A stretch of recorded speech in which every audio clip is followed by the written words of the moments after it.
Most of you know David Lynch as a filmmaker who creates strange, dark movies, but I'd like to introduce to you a side of David you might not be familiar with. He was a sculptor, a photographer, a painter, musician, and woodworker. All of the things I pretend to be. And this video is brought to us by Squarespace.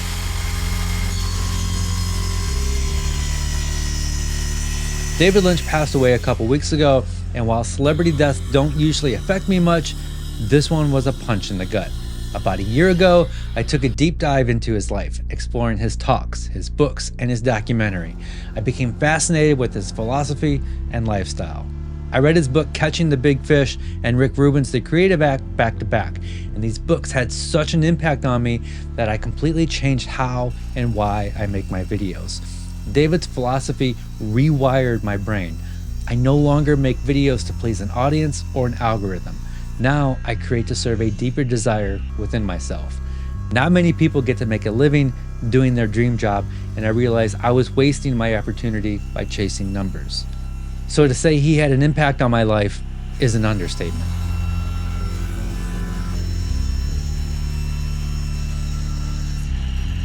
David's films and art may be dark, but as he explains in his documentary, The Art Life, it all comes from a place of happiness. He wasn't interested in making people feel hopeless. It was quite the opposite. He believed in protecting the creative process, in nurturing ideas, and letting the mystery and intuition guide the way. He often talked about positivity, meditation, and the importance of tuning into your own creative frequency. He saw negativity as an obstacle to make great work, and his life was proof that you can embrace the darkness in art while still living the joy and curiosity. That contrast between the unsettling worlds he created on screen and the lighthearted childlike enthusiasm he had in real life is what made him so fascinating to me. It's so weird that I'm tearing up reading a script that I wrote about a man I didn't know, but he seriously had such an impact on me that it's so hard to put into words. It reminds me of when I was a teenager in the 90s being into Nirvana and Kurt Cobain. I had this same connection with David Lynch as a 49-year-old man. And not only did he have this amazing philosophy on life and art, but he just seemed like a genuinely good dude. And I don't know. Yeah, this one definitely hurts. I shouldn't be tearing up. I wrote this script. I wrote it down. I didn't tear up while writing it down, but I'm tearing up reading it, just thinking about the impact he had on me.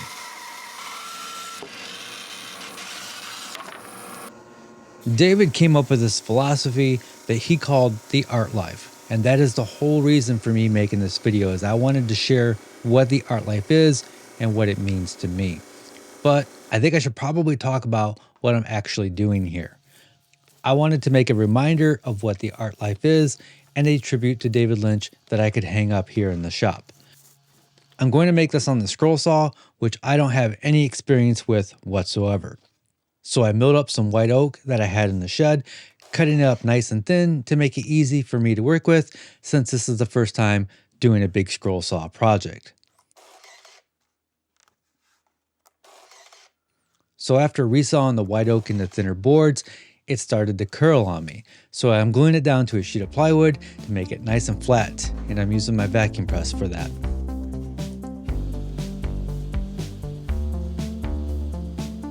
I found this nice photo of David that has some good contrast, which is going to make it easier for me to turn this into a silhouette. So I brought that into Photoshop, played with the contrast, added some effects to try to get it into a single tone black and white image.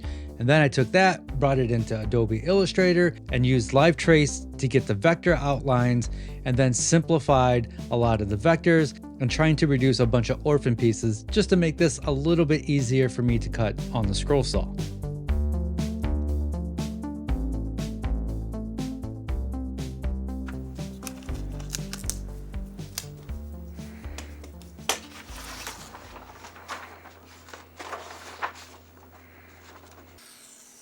This is meant to be a 24-inch by 24-inch art piece. So I printed everything out, which had to be tiled onto multiple sheets of paper, and then used some spray adhesive to attach it to my boards.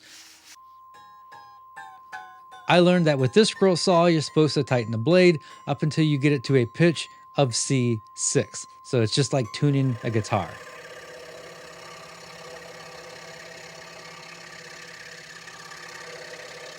I've had a couple of small scroll saws in the past, and they were hand-me-downs and just not very good machines, and just gave me a bad taste of scroll saw work and not pleasurable to use at all. So when I got this machine from Harbor Freight, I had very low expectations.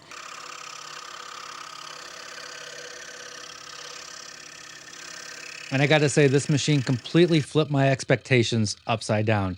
It is a dream to use. This is not sponsored. I have no affiliation with Harbor Freight or Bauer. It's got a huge 22-inch throat clearance, so I can work on big projects. It's nice and heavy, so it doesn't vibrate.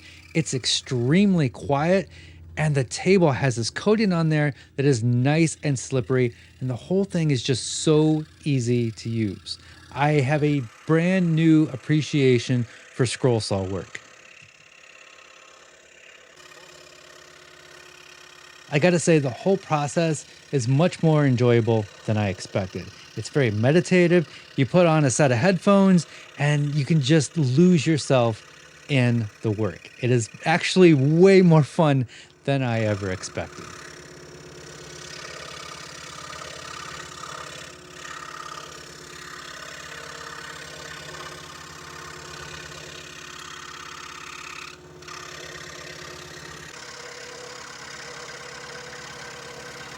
I'm going to continue cutting this out on the scroll saw while I talk about today's sponsor, Squarespace, the all-in-one platform to build your online presence and bring your ideas to life. Creativity is the process of discovery. Ideas come and go, and sometimes the right one just lands in front of you, waiting to be shaped into something real. And that's where Squarespace comes in. It's a space to take those ideas, whether it's a portfolio, online store, or a blog, and turn them into something tangible, something you can share with the world. With design intelligence, Squarespace makes the process effortless. You don't have to wrestle with code or worry about the technical side. It streamlines everything so you can focus on what matters, your vision. Their beautiful, customizable templates gives you a strong foundation, but you decide how to build it. Simple and elegant, exactly the way it should be. If you've been waiting for the perfect moment to start, this is it. Head to squarespace.com for a free trial, and when you're ready to launch, go to squarespace.com/makesomething to save 10% off your first purchase of a website or domain. Thanks to Squarespace for making these videos possible. Now let's get back to the project.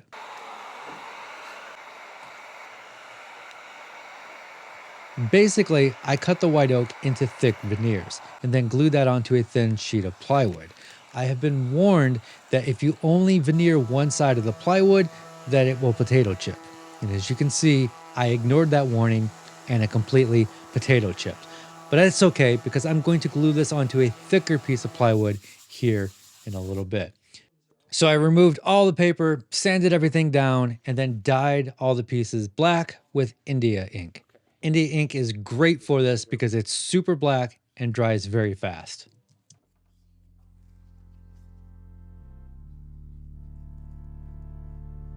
The art life. It was a phrase David Lynch used often, but it wasn't just something he said, it was how he lived. The art life is more than just making things. It's about shaping a life where creativity comes first, where ideas aren't just passing thoughts, but something you nurture and bring into the world. David often compared inspiration to fishing. You don't choose ideas, you wait for them. You sit quietly, patiently until the right one swims by. You can't force a fish to jump in your boat. You cast your line and you wait. Some days, nothing bites. And then when you least expect it, a great idea takes hook. But even then, it's not fully formed. You have to reel it in carefully, paying attention to what it wants to become. This is the art life. But it's not about forcing creativity, it's about making space for it. It's not about forcing creativity, but making space for it. Giving yourself time, the quiet, the stillness, so when the right idea arrives, you're ready for it. Lynch believed in following these ideas wherever they led. No overthinking, no explaining, just trusting the process and letting it unfold. Sometimes the fish takes you somewhere unexpected. That's the beauty of it. You're not in control. The idea is. And when you live this way, when you dedicate yourself to the art life, the fish keep coming. For Lynch, the art life wasn't just about filmmaking. Before movies, there was painting. Before painting, there was drawing. He was a sculptor, a photographer, a musician, a woodworker, an artist in every sense of the word. It didn't matter what the medium was, only that he kept making. But the art life isn't just about what you create. It's about how you structure your world. Lynch believed in carving out space for creativity, protecting it from distractions, and letting ideas breathe. It's why he always had a studio, a place to work in complete isolation. No screens, just a table, some tools, and time. He didn't believe in over-explaining. If you asked him what a film or a painting meant, he'd tell you the work is the talking. Not everything needs to be understood. Mystery is part of the process. He believed that art should come from feeling, from intuition. You don't force it, you let it unfold. And whatever comes out, it's right, because it came from you. Lynch's work is often dark, unsettling imagery, haunting soundscapes, but at its core, the art life was about joy. He didn't create from a place of misery. He created because it made him happy. He talked about this a lot, how a person could make disturbing art but live in a peaceful, content life. That contrast is what made him so fascinating. He meditated daily. He got me into meditation, spoke often about positivity, and approached everything he did with curiosity. That's the art life. Not just about making things, but about making a life that allows you to create, giving yourself time, following ideas that excite you, letting mystery exist. And most importantly, never stop creating, which he did up until the day he died. It kind of reminds me of Grandpa Picciuto. He passed away 1 month before turning 101 years old. He was in his wood shop woodworking at 100 years old. That is inspiring. That's what I want to be. As Grandpa always said, keep moving. There's a side effect to expanding consciousness. And the side effect is negativity begins to recede, evaporate, go away. They say negativity is just like darkness. And you say, what is darkness? And you look at it and it's nothing. It's just the absence of something. You ramp up this all positive and automatically negativity will go just like darkness goes in sunlight or with an incandescent light. This world is stressed like crazy these days. Anxieties, tension, depression, sorrow, hate, bitter, selfish anger, and fear all start to lift away. I call it the suffocating rubber clown suit of negativity. And this rubber clown suit is so heavy for us. It kills creativity, it kills joy of work, it kills energy, it makes you sick. Stress can kill us. This stuff starts disappearing. That dissolves a rubber clown suit. No one wants to be a clown suffering. Here is a thing that brings more intelligence, see, more awareness, more understanding. It brings more creativity. Ideas start flowing more. It brings happiness in the doing. It brings peace, inner contentment, and a joy of living, and it serves the work. you don't have to understand or even like David's films to appreciate and be inspired by him. There's a documentary called The Art Life. You can watch it on HBO Max. It's also rentable. I was sawing wood in the dining room, and it was like, you know, the sweetness of freedom was just going. But I loved sawing that wood. It was my last free night. It's fantastic. It shows him in his studio, which is also a full wood shop, which is so inspiring to me. I highly recommend the book, Catching the Big Fish. There's also an audiobook format that David reads himself. It's basically the same thing as the documentary, The Art Life, but it's in words. And sometimes this is more powerful. I've actually listened to the audiobook. I've read this book twice and have seen the documentary a couple of times. I just started reading Room to Dream, which is basically a biography of David Lynch. And then I've got a couple of books that are his artwork. I like David's artwork more so than David's filmography. I do like his filmography. I don't understand it, but I do like it. And Twin Peaks is just phenomenal, right? It changed television. You know, it is often said that David Lynch is a director's director. He is like he's an inspiration to many people. Also, I subscribe to a website called masterclass.com, and David Lynch has a 3-hour talk on there. Learn by doing. This isn't working. The ideas want to be that way. People come out of darkness. I don't want to live this charade. Compromise is not an option. It can be a great, big, beautiful world. Find your own way, find your own voice.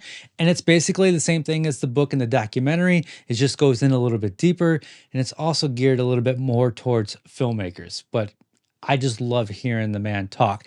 And there's a ton of his talks up on YouTube.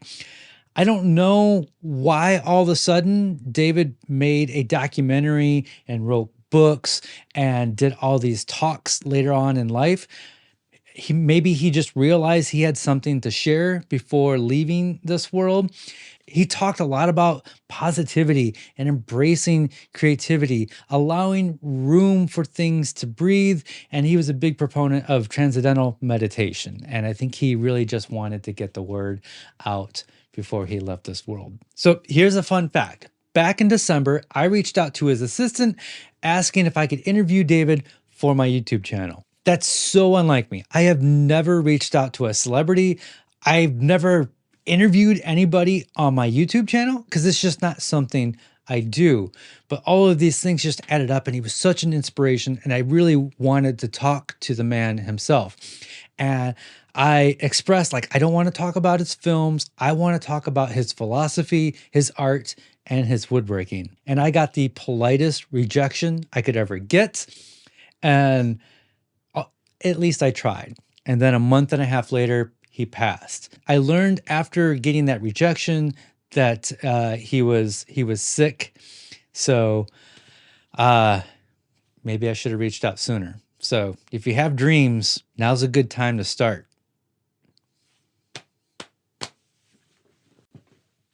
If you have dreams, now is a good time to start. The day that I heard David Lynch passed away, I went to artsy.com and I almost purchased a $4,000 print. I was just on artsy.com looking at his work a few days earlier and thought, well, that's too expensive. And then on the day that he passed away, or at least the day that I heard that he passed away, I almost let my emotions get the best of me. Luckily, I thought about it for a little bit and realized that would have been very irresponsible of me. I don't have $4,000 to buy a David Lynch print. I have his videos, I have his books, I can watch his documentaries, I can look at all the stuff whenever I want to. I feel fortunate enough to have experienced his work in that way. As you may have seen, I weathered the background as well as the foreground and then added some paint and ink splatters. And I didn't like the silhouette part being faded away. So I re-dyed that so it would stand out a little bit more. And here it is. It is done. This is going to hang up here in the shop as a reminder of why I do what I do, as a reminder of what the art life is, and as a reminder of how much of an inspiration David Lynch was to me. I made a smaller version of this, and I made a bunch of block prints that I will be giving away as thank you gifts to my Patreon members who help support me in my pursuit of the art life. And speaking of Patreon, I would like to thank my top patrons this month, Jason Ramos, Jim from Wiserbees, and Jonathan Ransom. Whether it's David Lynch or your grandfather or your mother or whoever, I hope you can find inspiration in other people to make you a better person, a better artist, a better woodworker, and a better maker. Well, thank you all very much. for listening and watching.